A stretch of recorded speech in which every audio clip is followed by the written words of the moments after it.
食喺廣東成為一種共識，歷史並唔久遠，崛起於明清，鼎盛於民國。粵湘俗祿之所就係粵菜風行之地。粵菜因湘而大，因廚而精。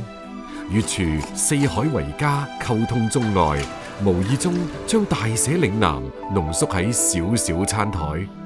佢哋先至係老廣味道嘅播種機。平時咧呢度好多嗰啲鴿飛來飛去嘅，嗰隻係一堆麻雀。我作為一個南方人，大家喺北京咧都可以講係紮根啦。好似雀仔咁遷徙，生活總係喺第度。古志輝廣州番禺出世，16歲孤身去香港，開啟廚師生涯，紮根粵菜20年，隨後去日本一家高級粵菜餐廳做咗4年總廚。46歲調任返到北京，呢個係古志輝60年嘅人生寫照。我自己咧就好中意見識同埋學習嘅，亦都唔中意咧喺一個地方咧逗留太長時間。蒸魚最考驗粵菜師傅嘅基本功，東星斑就係高檔粵菜宴席上嘅常客。古志輝嘅處理手法別具一格。因為這個大骨呢不容易熟，有骨頭呢吃起來也不方便。這個魚呢處理好了，砂鍋可以蒸了。撒鹽、抹油，保證魚肉蒸製後鮮嫩可口，呢個係普通技法。但古志輝嘅操作顛覆常人嘅經驗，唔用蒸箱，改蒸為浸。以前香港70年代初叫一班廚師叫佢嚟擺酒，呢叫到會。我有10圍嘅要蒸魚嘅，即係冇咁多蒸箱。咁個廚師咧諗到咧條魚咧就燒大鑊水嚟浸熟佢。嗰條魚咧啲厚薄均勻啊，嗰啲水咧仲要比個水硬嘅。咁我覺得當時嘅廚師咧好有智慧。相比用蒸汽加熱嘅傳統烹飪，熱水令魚嘅每個部位均勻受熱，快速封鎖汁水，魚肉更為嫩滑。玩轉後廚，古志輝嘅創新花樣繁多，粵菜中嘅湯俾佢包上咗一層薄薄嘅皮。其實呢個龍蝦湯包咧，靈感咧就喺個傳統嘅粵菜灌湯餃。將原隻龍蝦同其他海蝦敲碎，再落鑊煎出油脂同香味，最後加入清水煲成濃湯，冷藏後呈啫喱狀，再將濃湯啫喱同花膠、鮮蝦撈勻做餡料，將包好嘅湯包放入碗裏面蒸熟，一個半透明、晃動住鮮美汁液嘅花膠龍蝦湯包出爐啦！篤穿包嘅外皮，花膠同龍蝦濃湯湧出嚟，睇一眼食指大動，試一啖鮮美至極。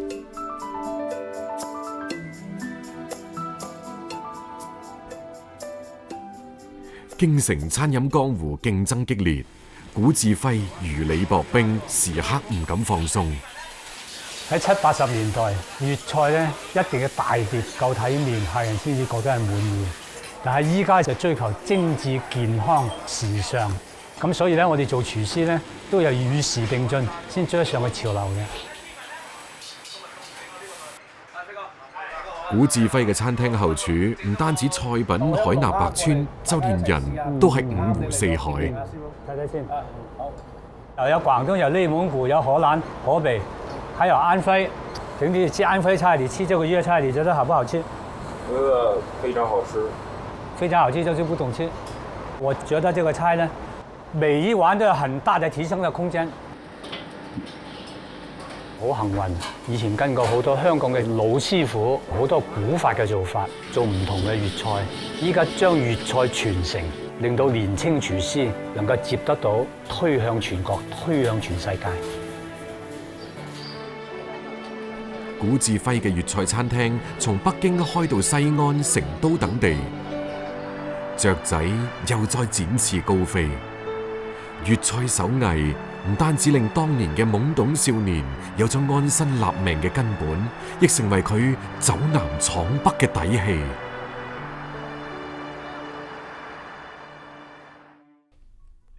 雷公山聳立喺苗嶺山脈之中，2000米海拔嘅高度，令佢成為長江水系同珠江水系嘅分水嶺，亦成為咗粵菜南征北戰嘅驛站。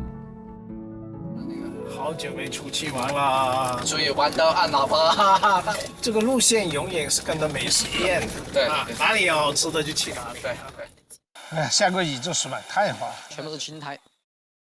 喺貴陽擁有8家餐廳嘅大廚宋德新同好朋友朵朵，一得閒就向野外跑，既係為咗要揾原生態食材，都係要向老鄉學整當地菜。哎，這個米酒補一下，好香啊！好香，你倒一下。不，帶點給這個。誰是牌子？苗家人嘅蘭門好酒都攔唔住兩個人嘅腳步。門前有塊地，有菜場，有魚塘，太幸福了。他們羨慕我們，我們羨慕他們。我抓住自己嚟。嚟自湛江雷州嘅宋大廚見到山野之物，彪悍氣質自然流露。熱情好客嘅當地人用一圍火鍋款待貴客，清水做湯底，辣椒做蘸水，煮一切食物。呢個係苗家人最常見嘅烹飪方式。宋德新試過美食，更寄養難忘，約定老鄉一齊切磋廚藝。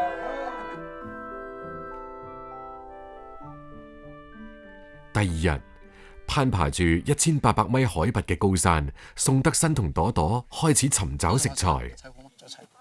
誒，這12根呢？哦，這就是我們在那個餐廳煮來吃的。宋德新入行30年，喺廣東10年練就粵菜功底，然後扎根貴州20年，一直堅守粵菜8字心法，就地取材，本味為先。到處都是好東西啊！找我先把木漿子找了。OK。喺農村長大嘅宋德新，對野外有一種熟悉嘅喜愛，常年帶住相機喺貴州各地採風。呢個房子好漂亮啊！你沒有木漿子哈？好嘞，待會我拍張照片啦，好美。我高2的時候，跟我媽去做地盤小工，沒想到我媽工作那麼辛苦，我就退學去打工了。後來湊了很久的錢，才買了相機，自學攝影。再後來聽說大廚工作很高，就跑去學廚。哎呀，好不容易啊！哇，好香！你平時用木漿子來做什麼？天氣有點熱的時候，放點木漿子在菜裡面，它就不變味了。哦，它防腐。木薑子又叫山胡椒，集香、辣、麻於一身，可以驅寒去腥、提味增鮮。宋德新唔單止揾到咗貴州人熟悉嘅味覺基因，對今日嘅主菜亦靈感乍現。我們可以吃一隻羊嗎？可以啊，可以啊。等一下殺隻羊哈，養的這種味道看。好。絕對好，你看嘛，這麼好的空氣，這麼好的溪水，這麼好的草，怎麼可能不好吃嘛？阿姐。哎呀，差點迷路啦！坐。喺老朋友阿吉嘅屋企，宋德新如願向老鄉學習庖丁解羊。炒羊必需要大火猛攻，快速翻炒，各種香料嘅氣味被逼出嚟，最後必須加埋別汁，先算係大功告成。呢味菜苦涼回甘。貴州人篤信佢可以健胃清火，增進食慾。喂，太美啦！喺藥食同源嘅料理思路上，廣東人同貴州人達成高度共識。哇！朵朵，你今天會負責把羊腸烤嚟吃哈？我都沒有幫我姑娘編過頭髮，幫羊腸編個頭髮。哇，爆漿啦！宋德新野外煮飯，無論係食材定係餐具，都係順手拈來，就地取材。這有搓前草，這真的靠山吃山啊！苗家必備嘅酒壇，成為宋德新奇思妙想嘅煲湯容器。它酒是活的嘛，它有微生物在這壇壁上面，經過溫度了之後，微生物跑出來和做湯啊。但是融在一起啊，比那味精味鲜了。我们平做菜不放味精。車前草放入瓦煲裏邊煲好，再加入酒壇，將羊肝、心包血滾熟，再用酒壇嚟保溫，就可以保持肉質嫩滑。我嘗一下味道。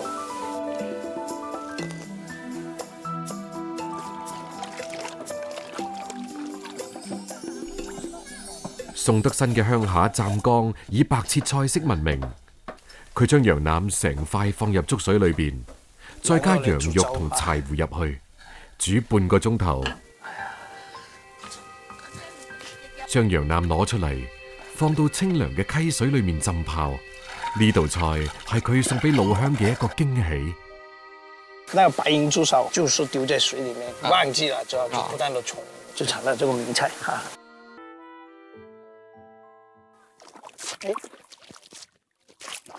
來，哦好。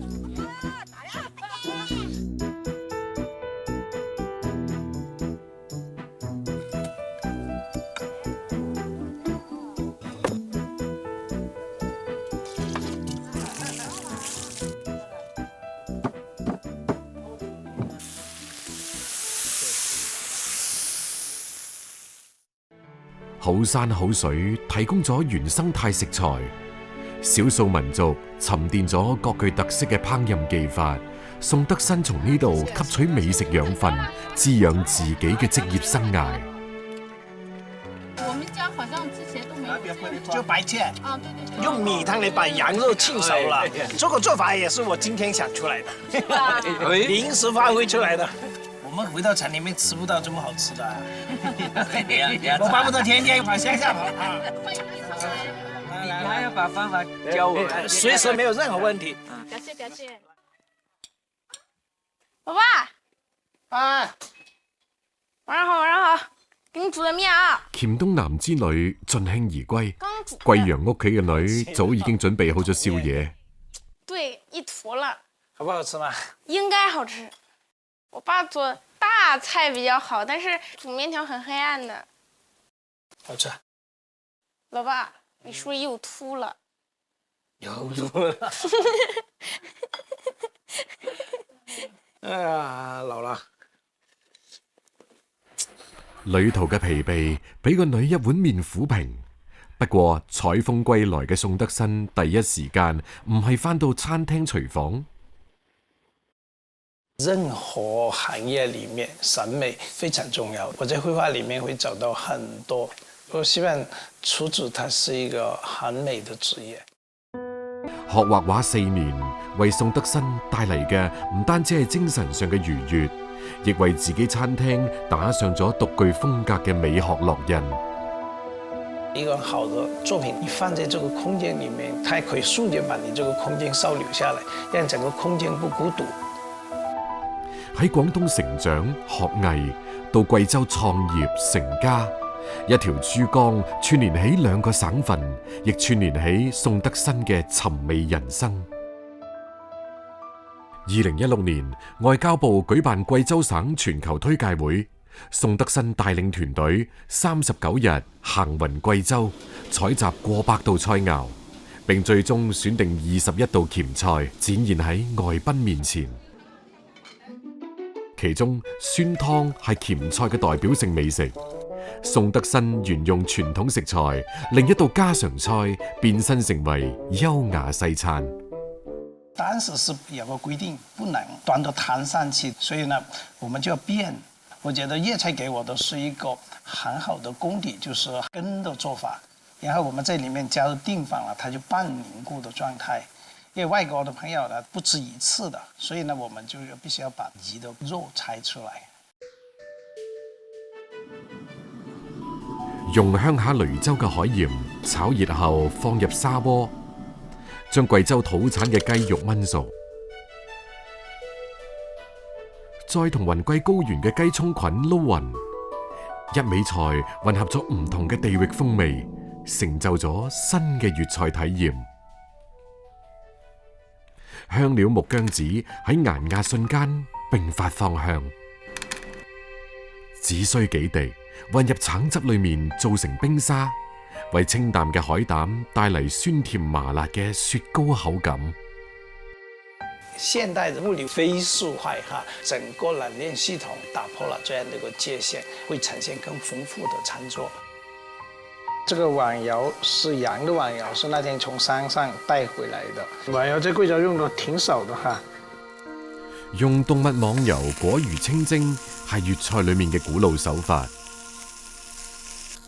貴州土特產糟辣椒搭配脂香浸潤嘅南極鱈魚，似乎都得。羊碗窯嚟包這個魚，我第一次做，我也不知道到底成功還是失敗，但是我願意去探索。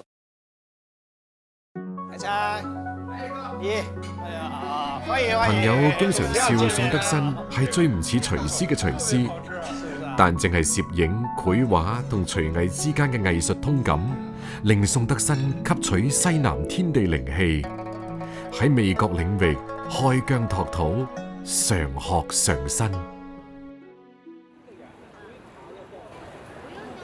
上海離外灘不過2公里嘅南京路步行街，街頭照常排起長隊。粵式熟食係滬上食家嘅心頭好。追尋美味嘅食客未必知道，民國時期南京路上興盛嘅幾乎都係粵菜館，一盅2件嘅粵味同濃油赤醬嘅海派共生共榮。上海自5口通商開埠，迅速成為國際貿易中心，粵商闖蕩互上，家鄉美食紛至沓來，成行成市，食在廣東，不脛而走。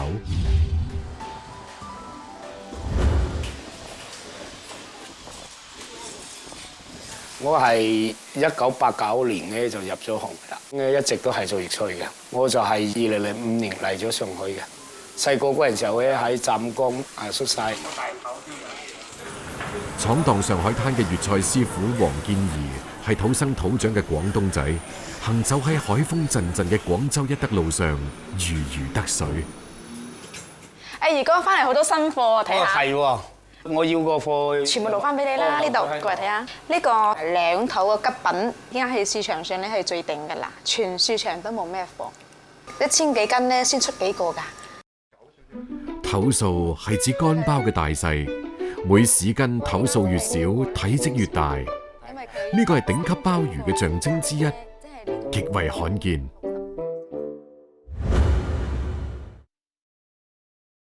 將頂級食材納入囊中，黃建儀心滿意足。從廣州返到上海嘅餐廳，呢座3層洋樓曾經係杜月笙同伍太太孟小冬嘅私宅，歲月流轉，而家成為粵菜獨領風騷嘅美食地標。老上海嘅風情融合新粵菜嘅韻味，沉澱歲月嘅旋轉木梯上，雀躍住食客期待嘅腳步。作為主打鮑魚嘅餐廳，總廚黃建儀選用市面上罕見嘅頂級鮑魚，底氣十足。呢個鮑魚咧，佢係未有人做嘅，所以我哋先會去做一個差異化嘅。呢個咧就係一個南非個吉品2頭，佢呢度咧有條線，佢係雕起嚟細嘅，個邊咧要撐開嚟嘅，個工序佢係唔一樣嘅，佢出嚟個口感都唔一樣嘅。乾鮑以大為稀，同時亦以品種論身價。南非吉品鮑形似元寶，兩邊高高翹起，色透金黃，係鮑中極品。其實鹽上嘅證明咧，重放咗有幾年噶啦，所以咧佢就已經係同細心噶啦。溏心係乾鮑嘅靈魂，鮑魚本身冇溏心，必須經過長達半年以上嘅白天吊曬、晚上冷藏，先至可以令到內部組織因為溫差嘅變化發酵融化成溏心。浸水大概浸10日到啊，之後先再焗水，就用咗熱水焗翻佢有彈性啦，先可以煲。發好嘅鮑魚手掌咁大，彈性十足，但入味都仲要借助其他肉類。佢畢竟呢個鮑魚咧，佢係一個油性唔夠嘅，即係肉味雞啊、排骨啊咁啊，補充個肉味落去，佢係比較夾啲嘅。雞同排骨經過油炸，賦予鮑魚更多香氣同金黃色澤。冰糖既能中和乾鮑嘅鹹味，仲能夠令鮑魚發脹。少量蠔油為鮑魚增添油量，突出食材本味，先至係粵菜風行大江南北嘅天然語言。經過48小時大砂煲恆溫燜煮，鮑魚終於出爐。呢個係一份完美嘅作品，期待食客嘅欣賞。宴席主角兩頭鮑正喺小砂煲裏邊鮮香4日，柔軟中帶有韌度，就好似軟心糖一樣喺嘴裏面糾纏，順齒留香。粵菜風行滬上百年，唔單止得益於高檔餐廳嘅腔調，更加有賴於紮根弄堂嘅親民。黃建怡嘅魔都美食版圖喺格調高雅嘅別墅公館之外，仲有自在放鬆嘅江魚小館。